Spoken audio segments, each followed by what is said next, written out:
Hello and welcome. He's considered one of the most level-headed of Hollywood's rising stars, with interests and accomplishments that go way beyond acting to include professional sports and stockbroking. This week on One on One, meet actor and philanthropist Brian J. White.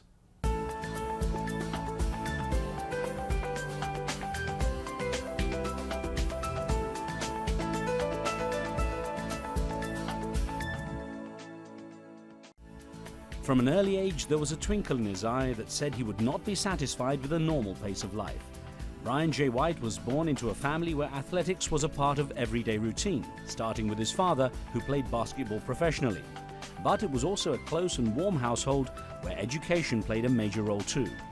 Brian graduated from Dartmouth College in New Hampshire in political science, psychology and theatre arts, where he also played on the lacrosse and football teams. Brian's mother encouraged his interest in the world of finance, which led him to qualify as a stockbroker, although sports was still very much a passion for the young man with a promising athletic career. An injury cut that short, leading him unexpectedly into modelling and then quickly onto dance and theatre. A budding television and movie career was soon launched, and the multifaceted Brian J. White found himself on the fast track to success. Brian, it's a delight to talk with you. Thanks for having me. Now, as we're about to discover, there's much more to you than acting. But let me get from you first, what is it you're most passionate about? What really drives you? Philanthropy, people. You know, I'm from a big family. I'm the eldest of 6. I have 5 beautiful, talented, intelligent younger sisters. And we were raised in a philanthropic household. Giving back was paramount. My dad's an athlete, my stepmother's an athlete, professional. And in the sports world, everybody starts with a charity from day one. So I think what really lights me up, what really turns me on is, you know, I've climbed a few ladders up the ladder of success. I'm turning around and trying to pull younger people especially up with me and give them the knowledge that I have. I'll ask you more about that and your family. It's a very interesting story. But let me also get from you how you find television acting compared with movies, because you do both and you're shifting a lot into movies now. It can be very disparate, but I've been very blessed to work on several top-notch TV shows, currently Men of a Certain Age, and it feels similar, very similar to a film, except it's a shorter shooting schedule. And the biggest difference with TV and film is you play the same character in a TV show for an extended period of time, whereas a film you get to fully explore that character over anywhere from 2 to 6 months and then move on. But on shows like Men of a Certain Age and The Shield, they do that type of film work, so it's been a real blessing. Now, of course, you know, there's the danger when you take on a role of becoming typecast. Do you worry? Because, I mean, you'll fit a certain profile, but you may want to do something totally different. Definitely. I mean, that's what being an artist is, exploring your boundaries, trying new things, challenging yourself. So I like doing light characters, dark characters, comedic characters, dramatic characters, really trying to challenge myself and try to avoid those traps and those pigeonholes. You're also someone I know who's very keen to take on roles that have a socially significant message as well. And I wonder, do you find Hollywood really writes those kind of roles? No, not very often. You have to seek them out. You have to stand on your principles. You have to maintain your own personal integrity to, you know, attract and find those kind of roles. And that's what I set out to do. Don Cheadle was a very good mentor and encouraged me actually to turn down one of the first roles I was offered because it was a little too big for me at the time, a little too flashy, and it wasn't going to put me on the path to where I wanted to be, which was a character lead. The Johnny Depps, the Sean Penns, the Don Cheadles, the Forrest Whitakers of the world, the Denzels. You know, that's what I aspire to be like. Well, let's look at the family history. Of course, born in Boston, Massachusetts, and eldest of 5 children, 5 sisters. Yes. How did you survive? Very carefully. Communication. I think the biggest lesson that I learned, or the biggest advantage that I came out of that household with, was being able to use my words to articulate myself. Because obviously, if you can't communicate to another person how you feel, what you want, nothing's going to get done. And I think women, by and large, do that better than men. And I was raised by my mom primarily, and my 5 sisters. So I think I learned to use my words. Now, you say your mother primarily, presumably because your father was a professional basketball player. Yeah, he was on the road playing ball. I'm very close to my father, very close to my mother. We worked together. But, you know, at home, it was a lot of time with Mom, and she was the authoritarian, she was the nurturer, she was all of the above. Now, he was a Boston Celtics player. Yeah, still is. He coaches as well? Yeah, he's a coach there. He does, you know, front office, public relations. We have a restaurant called JoJo's in Maynard, Massachusetts. And he's doing great. The family's all back in Boston now, and we're very close. And in terms of just the influences your father had on you, presumably a lot of your love for sports comes from him as well? Yeah, I mean, I was a natural athlete, born into it, on the road with him as a little kid, signing autographs, taking pictures, just seeing, you know, what Dad's job was all about. But the #1 thing that stood out to me was people were more impressed with him for the kind of man that he was rather than the kind of athlete that he was. Red Auerbach, ML Carr, his cohorts, Larry Bird. I heard those messages from them about, your father's a man of integrity. He dresses well, he carries himself well, he speaks well, he gives back to the community. And so those were the things, rather than him being a cool basketball player, that I started to covet as a young man and wanted to make sure that I had in my own persona. That's a great influence. Yeah. Now, your mother's, I guess you got your financial brains from your mother. She's Yes. a financial advisor. She's a financial advisor, yeah. She's So- been a teacher, a real estate broker, a financial advisor. She's from Kansas, and she's my hero. I've never seen her fail in anything for lack of effort. She believes in herself, and she simply willed things to happen. And I've taken on those traits, and so I'm a combination of mom and dad. How did you relate to her? I mean, of course, you're having 5 sisters. In terms of vying for attention, were you sort of mummy's boy? I still am, I think. I think, being the eldest and also being the one that was at the house the most because my dad was playing, I took a paternal role and would kind of sit back with mom and watch the performing rather than be the performer.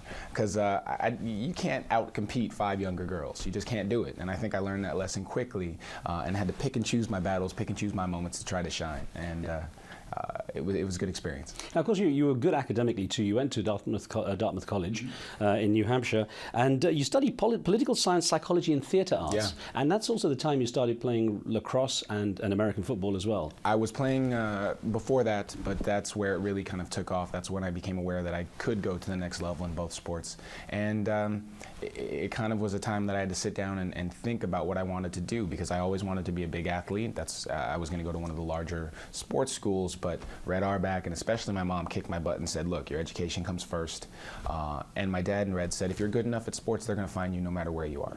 So I went to Dartmouth to focus on this first, and was able to do a lot of other things while I was there. How did you balance the time? Because you've got the demands of academic demands, you've got the sports demands. I think being an athlete really helps that, because you have to be organized and you have to lead a structured life from day one as an athlete. From elementary school through middle school through high school, I had to set aside time to train, to go to practice, to study, to play if I was going to play, etc. My extracurriculars, it was all organized, compartmentalized. And that's just how my life has been. You just add more on the plate and there's more compartments. And that's what I do now. I'm able to go from philanthropy to film to television to writing to a separate project, because that's how I've always lived my life. How were those college years? How did you find them? Fantastic, liberating. It was a growth experience. And one thing about Dartmouth, there's something to be said for going to school on a campus. We're in the middle of the woods in New Hampshire. I really got to know the 5,000, 5,500 kids I went to school with. I'm in touch with most of my fraternity brothers, the people I did activities with, played sports with. We've helped each other out over the years. When I got an injury in football, the first call was from a Dartmouth alum helping me out with a job. So I would never trade in that experience for anything. Now, you're one of the younger actors I've spoken to relatively. I've spoken to people like Danny Glover and some of those who've... Idols. And they've been through quite a lot, having seen America change. I mean, they went, for example, through experiencing racism and experiencing the issues of race. Has that ever come up in your life? Sure. Amazingly enough, I predicted 2 years before, after Deval Patrick, a friend of Barack Obama, had won in Boston. I was shooting the game plan there, laying down in the back of the van.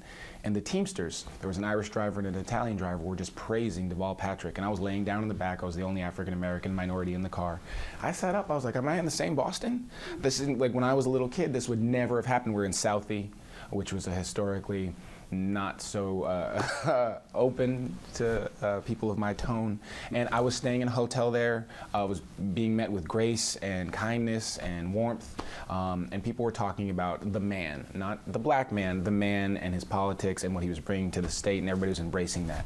And I really just, it dawned on me, it is a new day. It's a renaissance in America, because we've gotten about as low as we can go fighting against each other, and now we need to come together. So Massachusetts is exciting, the country's exciting, the world is exciting, so I feel inspired. Many generations didn't expect to see a black president. Yeah, and that's why we saw a lot of tears when it happened from people of that generation. You had the younger generation trying to push to make it happen, and the older generation cautiously thinking, is this the time that we've been waiting for? And I was a surrogate for Obama for 2 years, blessed to be able to work on his campaign and help push. And I'm excited about what's to come, because we live in a global world. I mean, with YouTube and the internet and cell phones, you can reach out around the world in a second. We need to be able to get along. Did you get a bug for politics from that time? I did. I had a small bug. Bill Clinton gave me my diploma at Dartmouth. I heard him speak several times and had an interest, but I felt compelled to really get involved this time, because I'd never like most people in the younger generation, I'd never seen somebody that spoke to me so directly.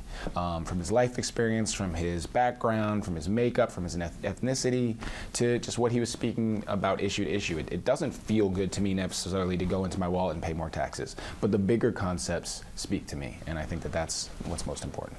Well, let's get back to the college where when you graduated, you were signed up for not just the NFL, the National Football League for the New England Patriots, but also the National Lacrosse League for the Boston Blazers. Yeah. Now that's quite an accomplishment. I mean, they're different sports essentially. I know there's a lot of body slamming in both. I can tell. Both content. But what sort of at that time then? What sort of future were you imagining for yourself? What I'd always thought as a kid. I mean, I'd seen the blueprint from my dad. So, hey, I'm going to go play for the Patriots. In the off seasons, I'm going to play lacrosse. I'll be like Bo Jackson and Deion Sanders. There we go. You know, it's written in the stars. And then along came an injury, and that's when all those lessons, all that wisdom that had been passed along to me really paid off.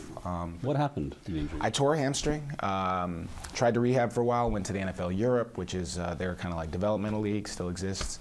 Hurt it again, and just kept not letting it get enough time to get better because I was fighting to stay on teams. And got a call about trying Wall Street. And went to Wall Street, got my certification, 6, 7, 63, and 65, and learned right away. Yeah. It just wasn't for me. I didn't love it. It didn't excite me. Football was game day, I'm excited. Practice, I'm excited. Wall Street was, I got to get this check. And my parents always taught me to find things you love and try to make a career out of those. So I tried to figure out how not to have a career as a stockbroker, but knew I needed to learn how Wall Street worked, how you raise money, have some connections for later. So how did your family react to that injury? And it was almost like dreams broken for a while. My mom was more so like, this is why you went to school, pick yourself up, we don't hang our heads, because I remember the first day I was just miserable. They gave me about 24 hours and they kicked me in the butt and said, this is what you're prepared for, use your preparation. My dad was the same way.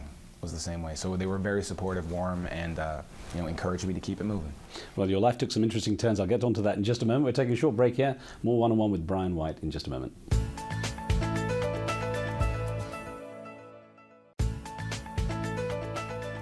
Welcome back. You're watching One-on-One. We're speaking with American actor and activist Brian J. White. You went off to a fashion show with a friend. And next thing is you're talking to an agent, and you're into modeling. Yeah. Kind of random. My life has been about being in the right place at the right time and recognizing that opportunity. The world of fashion modeling was nothing I ever thought of doing. I was a football player, so I wore a helmet all the time. My coaches would make fun of, called me babyface, and because I could never grow scruff or stuff like that. And was in the right place at the right time, met a fashion agent. They said, hey, come audition for this fashion show. I did. I got the fashion show. All of a sudden I had an agent and was doing, shooting pictures for magazines. And that was my foray into the world of, I guess, entertainment. I had been dancing. I had been interested in ballet because of football. I had started in college, started a dance company when I got out. So I was around commercials, print shoots, and the like a lot. And it started to call to me slowly. And then once I was in the industry. How did your sisters react? They actually, all 5 of my younger sisters have been models at one point or another in their younger life, but they never really took it seriously. It was always a hobby. So they really razzed me about it. So I was the one wearing makeup at that point in the family, and it was a little awkward, but it turned out all right. So what were the first steps into acting from the modeling? I did a commercial. It was for TJ Maxx. I played an aerobics instructor, and that's how I got my SAG card. I had taken my dancers down to a commercial so they could audition, and the casting director said, hey, we like your look, kind of like the modeling. Can you just give it a shot? And I gave it a shot. They cast me. All of a sudden, I had a SAG card. So I had to learn what was SAG for, what was it about. One thing kind of led to another, and I was able to use that SAG card again on a television show called Moesha. Yeah, in 2000. Now, in terms of what you were doing in between also to make a living, were you still doing stockbroking? And I was doing a little bit of everything. I still had some brokerage clients that I was commissioning. I had my dance company, so we were doing shows, bar mitzvahs, weddings, commercials, all of the above. I was modeling. That's when I really started writing. So I started writing the scripts that I would later sell when I moved to Hollywood. And at that time, that's pretty much what I was doing for money. And then you got into quite a few of the sort of top-rated shows, the popular TV shows. The first one was The Shield. Right. In terms of things rolling from there, did you find it just got easier once you got the parts? Is it that kind of growth, or? Yes and no.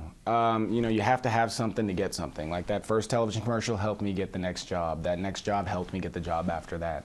But what really helped me the most was class.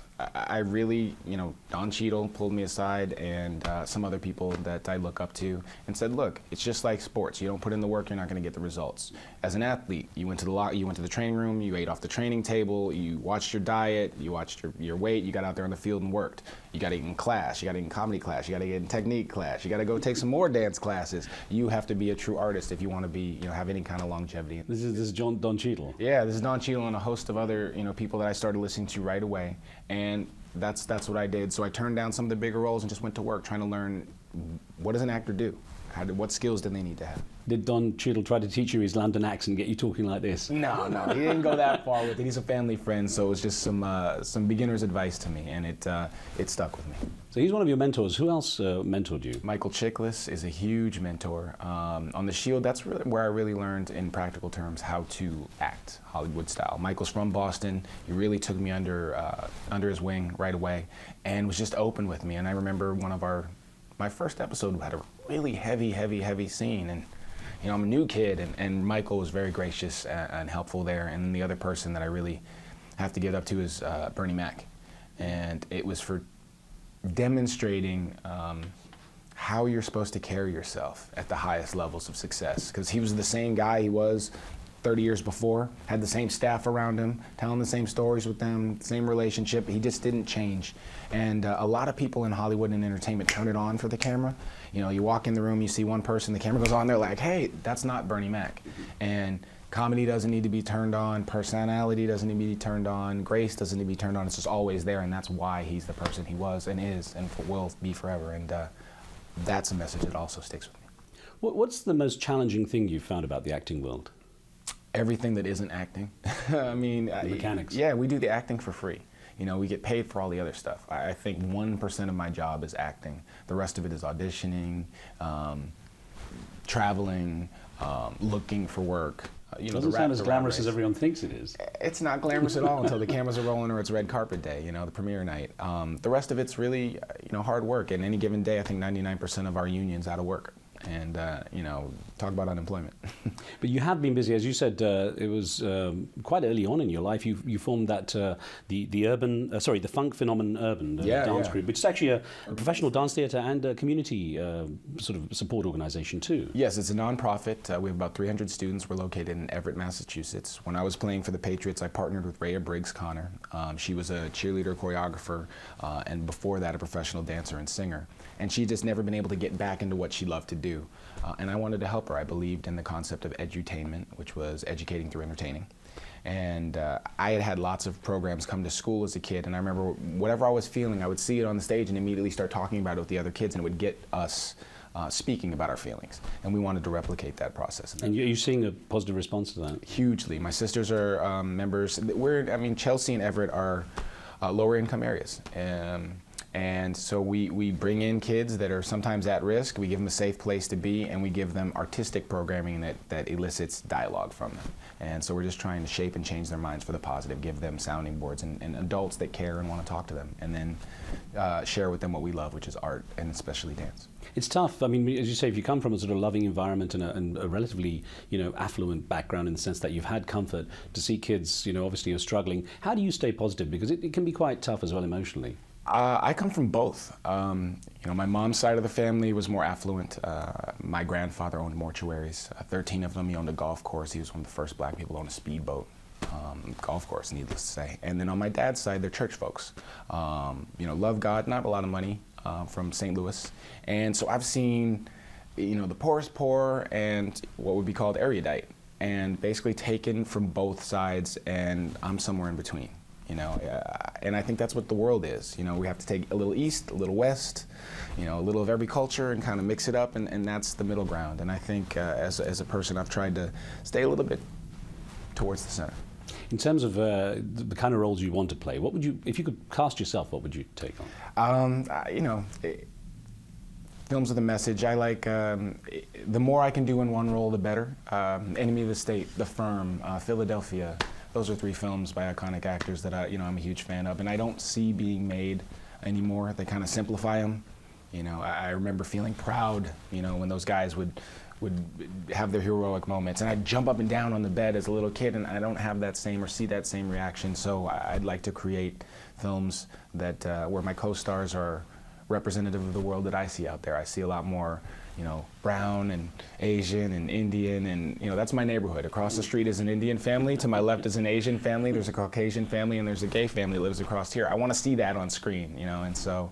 And you got to film with Indian megastar Malika Sherawat too. Amazing, amazing. I mean, it's such an opportunity, not just the content of the film. You know, I'm playing a Republican, you know, a conservative. I've never seen a black Republican or conservative on TV that wasn't being made fun of. And in Malika's family in the movie, I mean, she's got Loretta Devine and Jerry Bednob as her family and Ruby Dee, and there's arguments inside the family. I think it's very representative of what goes on in the real world and the real conversations that we have. And you can't just neatly put people in categories and compartments. I love it. Now, you're not a person to sit still, obviously, with all you've done so far. So do you see yourself ever having an interest in going behind the lens, directing, that kind of stuff? Definitely. I have a production company called Media 3 Films. My partner, Sylvan White, just directed the film Losers, which came out. Zoe Saldana, Idris Alba, Columbus Short last week. We're working on a project right now, trying to get something together. And Boris Kojo, who's the star of a new NBC series, is my other partner. And basically, we set out to make multicultural genre films. Smaller budgets, better quality, find the talent that the studios overlooks that we happen to think might be the people they should be looking at, cast them in films, make sure that the standard bar gets elevated and these people get more work. Any personal challenges you want to undertake, things you haven't had a chance to yet that, you know, they're on your list there? My number one thing right now is my charity event and expanding my foundation from east to west, so it's in all 50 states. We put Warm to Kids, puts learning centers in schools. The acronym stands for We're All Role Models to Kids. We're primarily in the Northeast region right now, so I've just got my head down, trying to stay motivated to get it all the way to California. Now, you've got a long way to go, God willing, a long life. Now, but if you were to sort of look ahead and say, this is how I want to be remembered, what would you say? What legacy would you like to leave? A man of integrity. I think we're lacking in that. I don't think most people that I encounter do what they say they're going to do. So I want people to always say Brian White was a man of integrity. He was an honest man. He was a trustworthy man, a man of principle, and a man of standards. You know. Brian, I wish you luck. Thank you very much for your time. Thank you. Appreciate you.